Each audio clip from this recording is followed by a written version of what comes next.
President Donald Trump says he's not going to pay the child care fraud, while immigration enforcement costs scrutinized, and the state of Illinois continuing to see people moving out. That's what we're going to cover here this morning with Illinois in Focus Daily. Good morning. I'm Greg Bishop, editor of Illinois at the Center Square.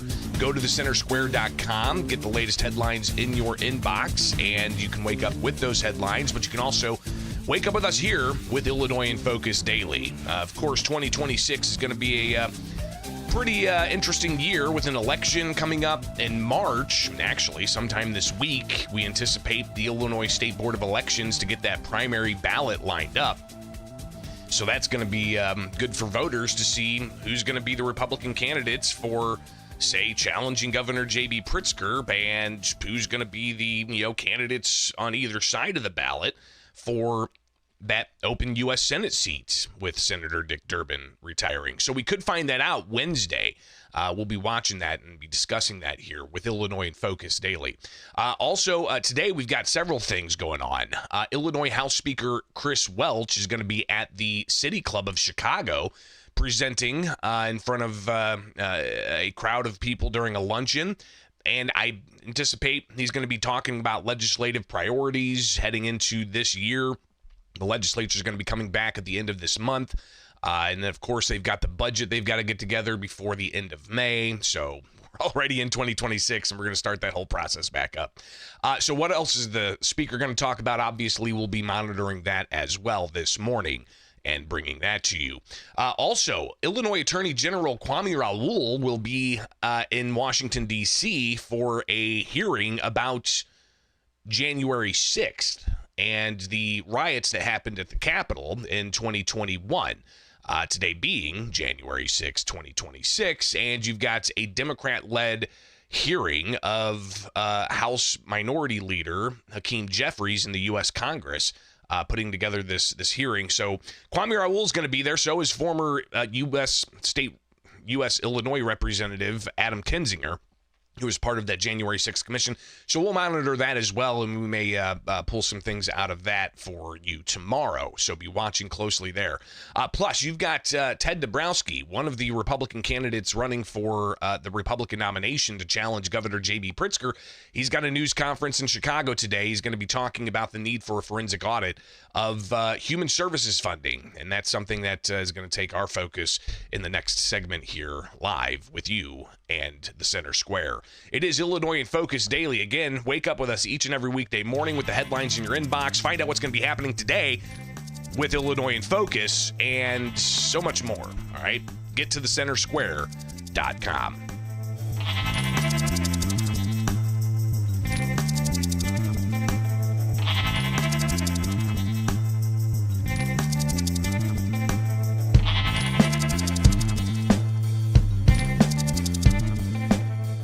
We're not going to pay it anymore. We're going to have Walsh go pay. We're not going to pay them, and we're not going to pay California, and we're not going to pay Illinois with that big slob of a governor that they have that doesn't want to. You know, we brought down crime by 25%.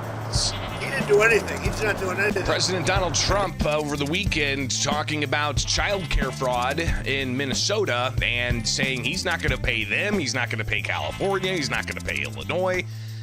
Saying that Governor J.B. Pritzker is a slob of a governor. It is Illinois in Focus Daily. I'm Greg Bishop. Like, subscribe, hit that notification bell, and wake up with us each and every weekday morning as we break things down for you. And, of course, you've got a slew of headlines out of Minnesota. Oversight Committee calls former gubernatorial candidate, he's still the governor of Minnesota, Tim Walz, former vice presidential candidate, Tim Walz, to testify on this suspected fraud. So that's going to be happening. You've got funding for Minnesota child care centers being paused. And as we heard the president say, they're going ahead and not going to pay fraud in other states as well. Another headline that you can find at the Center Square, federal agents on the ground investigating Minneapolis fraud claims. All of this seemed to come to a head yesterday. Still a lot more in Minnesota that's going to be delved into. But Tim Walz, again, former vice presidential candidate, governor of Minnesota, he says that he is now stepping out of the race for re-election. Minnesota has to come first always, Walz said on X. He says, today I'm proud of the work we've done to make Minnesota the best place to live and raise kids. I've decided to step out of the race and let others worry about the election while I focus on the work. You can go through and read a more detailed statement from the former vice presidential candidate and governor of Minnesota saying he's not going to be running for re-election. Interesting to see that yesterday as splashed all over the headlines and the reaction from across the spectrum. Obviously, something you would expect. You've got President Donald Trump posting on X a pretty bombastic message about Walz stepping down. He says that Walz has destroyed the state of Minnesota, but others like Governor Gavin Newsom, J.B. Pritzker, and Kathy Hochul, they've done, in Trump's opinion, an even more dishonest and incompetent job. No one is above the law, Trump posted on Truth Social. So obviously getting some immediate reaction from the president. But you also had reaction from Governor J.B. Pritzker. He posted on social media, my friend Governor Tim Walz has been a dedicated public servant from his time in the National Guard to governor of Minnesota. Everywhere he goes, he carries with him the Midwestern values of kindness and standing up for working families. Thanks for his service and sacrifice. So all of the fraud allegations and the on-the-ground reporting and independent journalism going in and finding out what's going on in Minnesota with the fraud there, and the child care system has that being elevated in other states as well. As you heard, President Donald Trump saying that he's not going to be paying the fraud. Here's that full quote, including the president derailing a little bit from the fraud conversation to talking about public safety and, again, mentioning the city of Chicago and the state of Illinois. But what they are doing is they're stealing money from the American taxpayer. And every one of them should be forced to leave this country, including Ilhan Omar, who's a total crook. And she's one of the leaders of it. Not the only, because she's not that smart. But think of it. $19 billion at least they've stolen from Minnesota and from the United States. It's actually more from the United States because Minnesota puts in, and we're not going to pay it anymore. We're going to have Walz go pay. We're not going to pay them, and we're not going to pay California, and we're not going to pay Illinois with that big slob of a governor that they have that doesn't want, we brought down crime by 25%. He didn't do anything. He's not doing anything. But they want us to leave. He had a day where they had 17 murders not too long ago. 17 murders and 77 people shot. But 17 died. And then he talks about, we can handle it. He can't handle it. But we pull back and we'll go in at the appropriate time. But we're the ones that brought the crime down. We brought it down 20%. They didn't bring it down. Pritzker didn't bring it down. So again, Trump saying he's not going to pay California or Illinois, child care fraud. But then he talked about Pritzker and the back and forth they continue to have about public safety. Of course, last week, the president announced that he's withdrawing troops from Chicago and elsewhere, and he'll send them back in if needed. But over the weekend, the president shared this on X and on Truth Social, a AI-generated image of Illinois' governor holding up a sign that says, Chicago doesn't need help, we have everything under control, while the governor holds up a cheeseburger. Interesting to see that coming out of the White House. So, obviously, the back and forth over public safety still paramount, but it's the child care funding that's taking a lot of focus now. And I did get this statement from the U.S. Health and Human Services press secretary. We'll pull this up for you so you can see it. They told me that funding allocations can be viewed here. We'll click through to that to see how much money we're talking about is overall spending in federal funds. But you've got the press secretary saying HHS has a clear duty to verify the proper use of taxpayer funds. The documentation process exists to rule out fraud and confirm that funds are supporting legitimate childcare providers. These requirements help ensure the integrity of the program and protect both families and providers. The onus is on the state to provide additional verification, and until they do so, HHS will not allow the state to draw down their matching funds of the CCDF program. So you click through, you go through the CCDF program, you can find the allocations for appropriations of fiscal year 2025. It's a chart, breaks it down for you, shows you all the states. Let's just go to Illinois. Illinois is getting $412 million in total federal funds, $412 million for child care programs that the federal taxpayers are sending to the state of Illinois, $412 million. What's Minnesota got going on? Minnesota's got $184 million that the federal government's providing. What's interesting, though, is Illinois is not the highest. Of course, you've got states like Florida, very highly populated. They get $721 million.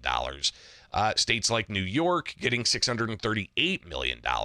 States like California, let's see what they've got going on. $1 billion going to California in child care assistance from federal taxpayers. So how much of that's fraud? Don't know yet. And honestly, if you look at some of the federal prosecutions there have been, they're millions of dollars. And you're talking about $3 million in one case, $2 million in another, as reported by the Center Square.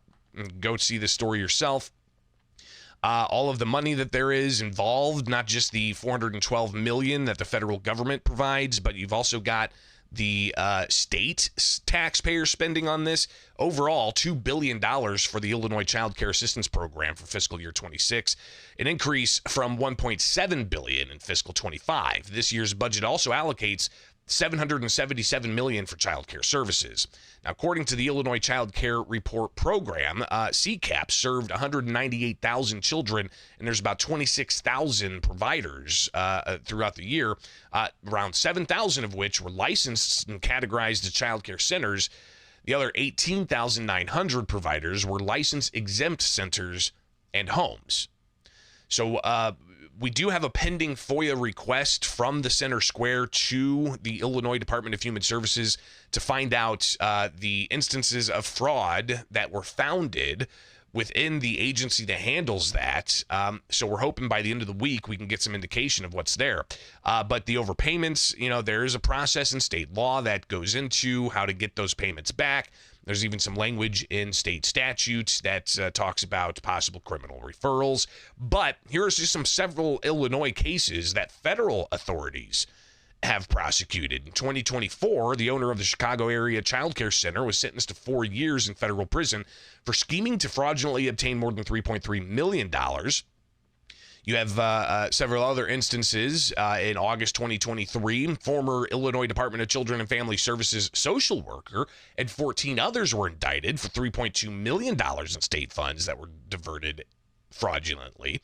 You've got the call for people to report fraud. So you can do that by contacting the Illinois Department of Human Services. You can also contact the Federal Human Services Division and get your complaint filed that way if you suspect that there's fraud.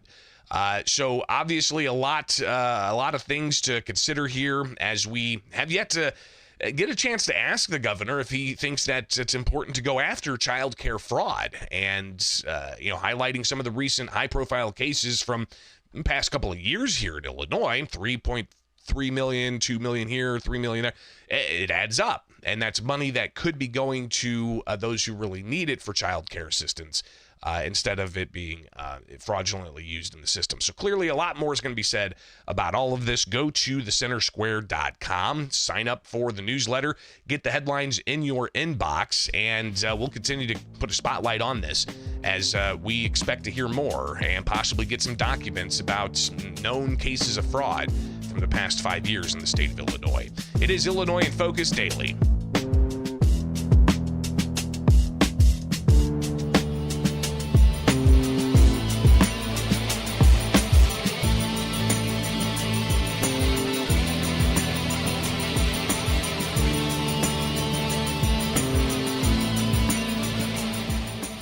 Well, if we didn't have all the illegal aliens flowing into the state of Illinois because of the sanctuary state policies, it would be dramatically different. State Representative Brad Halbrook reacting to a Chicago Tribune article highlighting a back-of-the-envelope estimate of the cost of federal immigration enforcement in the land of Lincoln at $59 million, but the overall cost of illegal immigrants in Illinois much higher than that, according to Halbrook.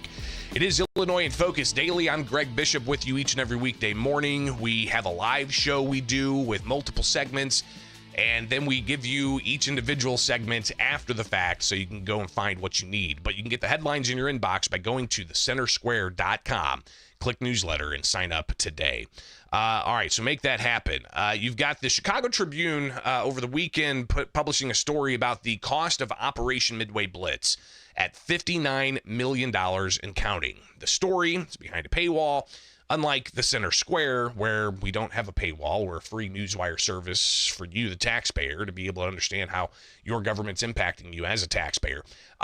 So they essentially break down saying, hey, $59 million, it's a back of the envelope calculation based off of court documents and other, public records that the Tribune was able to access. They say that they're being stonewalled and getting more clear documents, but the documents they've been able to find includes, costs for hotel, for instance. If federal officials, they need to stay for several weeks of an operation, they get a hotel room, that costs millions of dollars. Flights from Chicago area to Gary, Indiana, or elsewhere to take illegal immigrant detainees because you can't house them in Illinois. It's just a processing center there at Broadview.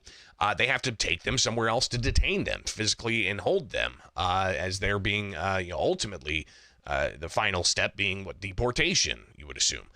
So that cost, the private flights, you're talking millions of dollars, and then it gets into the cost of having the Illinois National Guard and the California National Guard being ordered to deploy in Illinois, even though the courts blocked that and the deployment never actually happened. That cost millions of dollars. So you can see how all the different costs started ticking upwards for the back of the envelope calculation for the Chicago Tribune. But I reached out to Illinois State Representative Brad Halbrook, a Republican from Shelbyville, and chatted with him about the overall costs and got his reaction to this particular story from the Chicago Tribune about $59 million in taxpayer costs. But is that the only taxpayer costs? Well, I think so. And I think this is a perfect example of someone that is worrying about the speck in someone else's eye when they have a 2x4 in their eye. I mean, the cost of the illegal immigration, illegal aliens to the taxpayers of the state of Illinois over the last 3-4 years is surpassed hundreds of millions, and it's in the billions of dollars. When we talk about the healthcare program that was started about 5 years ago, that was only supposed to be a couple of million, has easily surpassed over $2 billion. And then the stuff that we exposed back in May with the NGO spending, hundreds of millions, maybe over $1 billion, to going to non-governmental organizations that are assisting illegal aliens in a multitude of things to try to acquire government services. So I just think it's kind of interesting how they are kind of tripping over nickels and dimes, and we've got real dollars, maybe tens of dollars here that is really at stake. So Halbrook highlighting past findings of costs to taxpayers in Illinois to non-documented citizens in the state getting subsidies. We've talked about it quite a bit, and that is the healthcare aspect of Illinois policy giving subsidies to non-citizens. Back in like 2019, 2020, I think, right as the pandemic was starting, if I recall, if my memory's correct, you had the first instance of the HBIS, the Health Benefits for Immigrant Seniors program. All right, so that was first proposed and passed, and back then they said, it'll just be several $1 million in cost. It ballooned from there. Then the state also included the Health Benefit for Immigrant Adults program, which is more taxpayer subsidies for a different age group. So from seniors, they had that, and then they expanded it to adults. So you had the health benefits for immigrant seniors and the health benefits for immigrant adults being covered. As well, they said it would be, $100 and some odd million. It ballooned, and you're talking cost overruns, errors within the program. An audit came out showing that it cost substantial amounts of money, hundreds of millions of dollars above and beyond. It got to the point where Governor Pritzker, though, acknowledging that he wants health care for all, he suspended enrollment into the adults program, and then ultimately removed the adults program from the state's taxpayers. And we still have the seniors program in place, and we'll see just how that program's run. But that's, I think they budgeted for this year $160 million. So all of that cost, plus in additional costs, you've got the cost of the welcoming centers that there are. You've got costs for legal representation that the state taxpayers are paying for non-citizens in the state of Illinois, and a whole host of other things, all mounting upwards as far as the taxpayer cost into the hundreds of millions of dollars, if not more than $1 billion plus. And then you look at the Tribune article about, 59 million is being used for immigration enforcement. Would that extra immigration enforcement be necessary if it wasn't for Illinois' migrant sanctuary status? I asked Halbrook that. Well, if we didn't have all the illegal aliens flowing into the state of Illinois because of the sanctuary state policies, it would be dramatically different. The billions of dollars that the taxpayers have spent through whatever the case might be, whether it's health insurance, welcoming centers. I mean, it's a whole list of things that taxpayers of the state of Illinois have funded to take care of this population of illegal aliens over the last few years. So I think if we didn't have this population of people here, neither one of these costs would be here, or they would be dramatically less. So Halbrook saying that it's Illinois' policies that are causing the increased costs for taxpayers, not just on the immigration enforcement side, but also the healthcare side and the education side and the legal the representation side and so on. But one thing that the Chicago Tribune article does as well, it talks about the human toll and the Halloween immigration enforcement activity that took place in the ethnic villages where immigration activity took place, and a variety of other Home Depot parking lots and so on, and the human toll that took place during Operation Midway Blitz.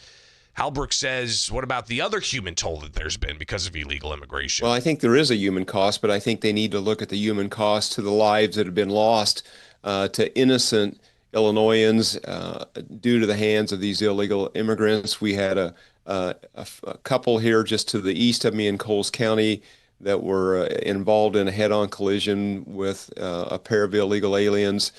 And then the young ladies at the University of Illinois that was rear-ended, and they lost their lives as a result of illegal aliens. So there is a human cost, and I'm not sure why they're not talking about that human cost, because that's real. Those families will never recover from those things.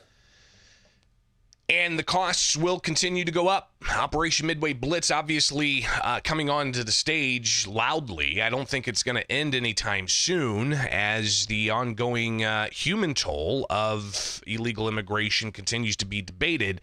These things we'll watch closely and continue to report out to you, not behind a paywall, free and open. So go to thecentersquare.com and get the headlines in your inbox by signing up for the newsletter, and wake up with us here for Illinois in Focus daily with The Center Square.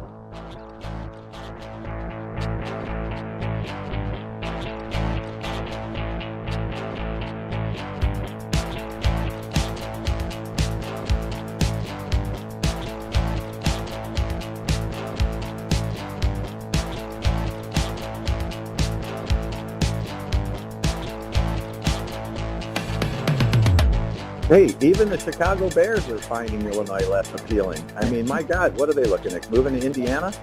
State Representative Martin McLaughlin talking about Illinois' ongoing migration to other states. He highlights how even the Chicago Bears seem to be wanting to move out of the state of Illinois. It is Illinois in Focus Daily. I'm Greg Bishop with you each and every weekday morning. You can get the headlines in your inbox at the Center Square. One of the headlines you'll see comes from our contributor Glenn Minnis. Report: more people continue leaving Illinois than arriving.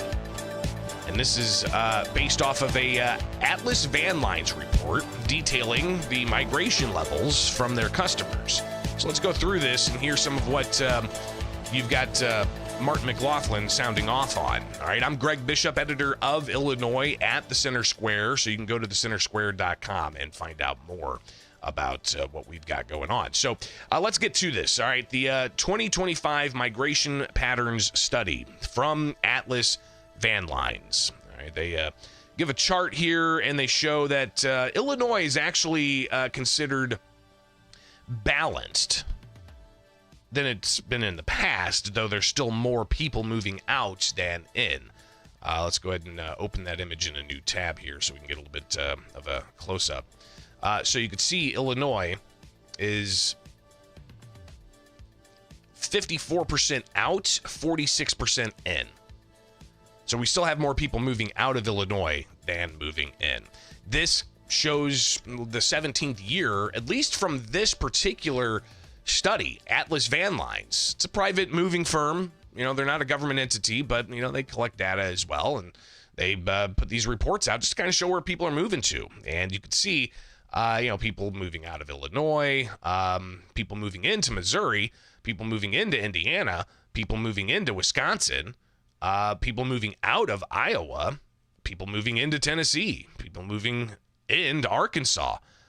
You've got Florida's balanced, so as a person and in the so on. And you know, New York is, you know, considered balanced, but 53% people moving out.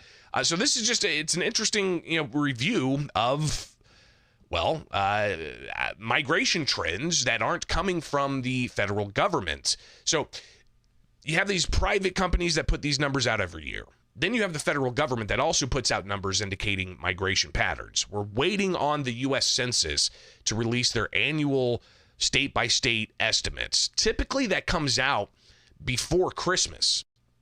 This past Christmas, though, I think because of the federal government shutdown that happened throughout October, delayed everything. So that's why we're getting delayed numbers. And expect to see those numbers January 27th. So we'll see exactly what the real number is of Illinoisans that moved out of the state of Illinois and whether that offsets people moving into the state of Illinois. Keep in mind, those annual population estimates for the past 11 years, 10, a full decade, was outbound migration. Last year's numbers, the only reason it was not outbound migration is because the number of people from Illinois moving to other states was offset by the number of international residents moving into Illinois. So people from outside the country moving into Illinois. That offset the number of Illinoisans moving to other states for the first year in 11 years. You also have, so we're going to get updated numbers on that later this month. January 27th, I believe, is when the census is going to be releasing that data. You also have the IRS migration data. That's always interesting. And I got to double check on when that comes out, but typically that's also is an annual thing where they show just how much money is moving from one state to the next. So how much of tax revenue is moving from Illinois to other states. These are things that you got to consider. And that number from the IRS has also traditionally been for Illinois outbound money. So we're not just losing people, we're losing people with money, and that money's going to other states. And at the same time, we see stagnant population, if not decreasing population. That impacts the schools because there's fewer kids in the schools, but the cost of schools continues to go up and the cost of Illinois spending continues to go up. So, question is obviously how do you justify that? But State Representative Marty McLaughlin, he has some thoughts about exactly what this means. He says there's two issues to consider here. So as a person in the professional sector who manages money and invests in companies for a living, I've been analyzing the not just the out-migration statistics, but when you get a moving company, you actually buy insurance on the goods that are inside of the van. What's interesting is when you go one step deeper than us losing about 60,000 people last year. What's inside of those moving vans is of a significantly higher value than what and who is moving in to the state. So we're not just losing 60,000 people last year. We're losing 60,000 people with means, and that's two problems. One, we're losing those who earn more, and two, when you add it up over the last 10 years, it's about 1 million people, and the adjusted gross income that has left the state that we no longer receive taxes on is a massive problem for her and the spendocrats, because they do not have a solution for the adjusted gross income that are not only leaving in valuable furniture and art in those vans, but they're losing the tax base of the more affluent or upper middle class, and we cannot have that happen in Illinois. So you've got McLaughlin talking about the loss of more affluent people from the state of Illinois, and that's just individual taxpayers, let alone the businesses that have upended themselves and taken their business elsewhere outside of the state of Illinois. That's something else, and McLaughlin highlights that with the prospect of the Chicago Bears looking to move out of Chicago. Hey, even the Chicago Bears are finding Illinois less appealing. I mean, my God, what are they looking at? Moving to Indiana? I mean, so, you know, the Chicago Bears can't even get a deal in Illinois, so they're looking outside of our state. So, you know, it is the policy climate that is about taxing businesses and individuals first and delivering services last. And people have had it. We are, as we know, the highest taxed state in the nation. And what do we get for that? Are we getting any more services than we got 4 years ago? And again, my answer is absolutely not.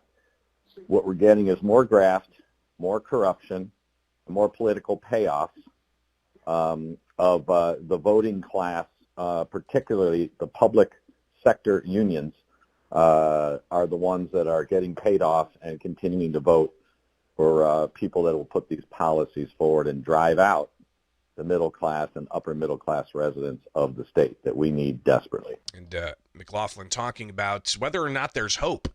You know, how much more can you tax? Is it something that can just continue to happen, or is there going to be a sea change of some kind? I don't think there's much left that the city of Chicago or the state of Illinois, both run by progressive Democrats, there's not much left to tax. You know, what did Reagan say? You know, if it moves, tax it. If it stops moving, regulate it. And, you know, if it dies, subsidize it. I think we're at the point where we're on the stage 3 here. We're about to flatline. There is no doubt, and it's because of these the progressive prescription of failed tax policy and failed overtaxation on businesses. Yeah, it's a really and I think people are figuring it out. And if I didn't think they were figuring it out, I've got 2 small businesses here in Illinois. I would have a foot out the door. But you know, I'm gonna keep, and I don't like the word fighting. I'm gonna keep trying to you know, advocate and get people to understand that you know, policies matter. Forget the personalities. I could care less who's at the top of any ticket. I want to know their policies, and I want to know what their prescription for success is. And the Democrats have the same prescription each and every budget session.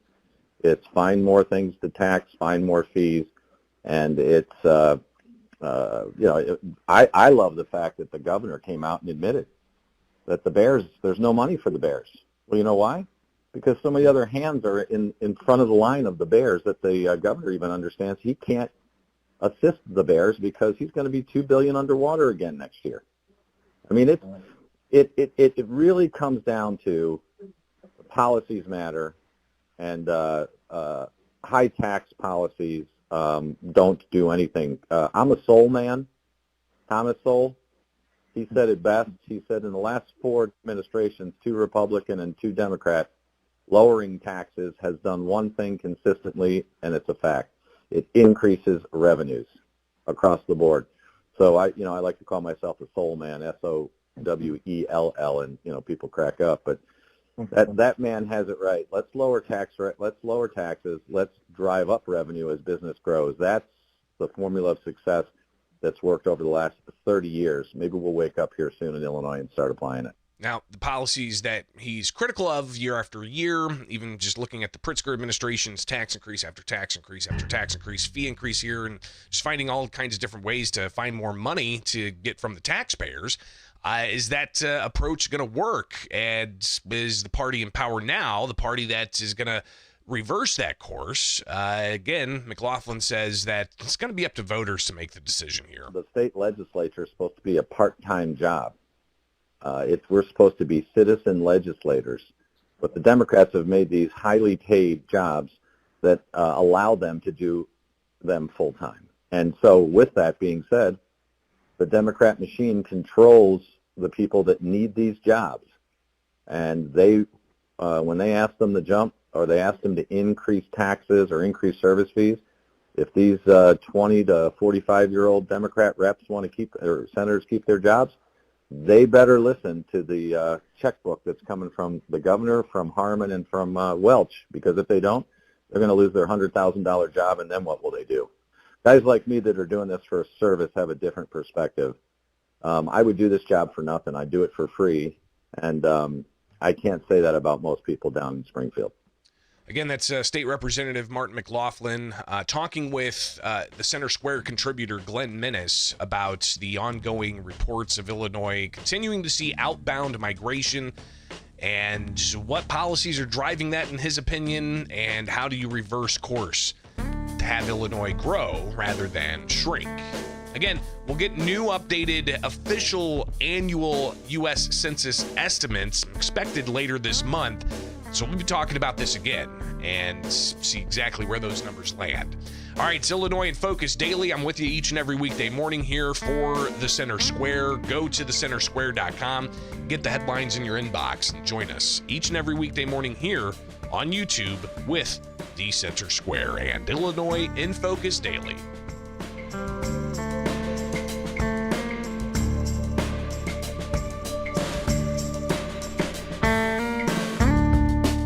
I appreciate you guys being part of the show and chiming off in the chat room. It's good to see the activity there. But don't forget, we've got plenty to cover today. You've got nothing from Governor J.B. Pritzker. He doesn't have a news conference, but a potential rival, Ted Dabrowski, holding a news conference saying that there needs to be a forensic audit. So that news conference is happening here in about a little less than an hour up in Chicago. You've also got, in less than 20 minutes or so, Illinois Attorney General Kwame Raoul is going to be over in Washington, D.C. With a hearing that Democrats have put together to focus on January 6th and the riots that happened at the U.S. Capitol. So you've got that as well. Plus, Illinois House Speaker Chris Welch is going to be speaking at the City Club this midday. We'll be monitoring that as well. So lots for us to cover here. It's going to be a busy 2026, and I hope that you will join us for all of it with the Center Square. Go to thecentersquare.com. Sign up for the newsletter today. Get it in your inbox. We're a free newswire service, and you can find out how to donate at thecentersquare.com. Have a great Tuesday, and we'll see you back here tomorrow for more Illinois in Focus Daily, only with the Center Square.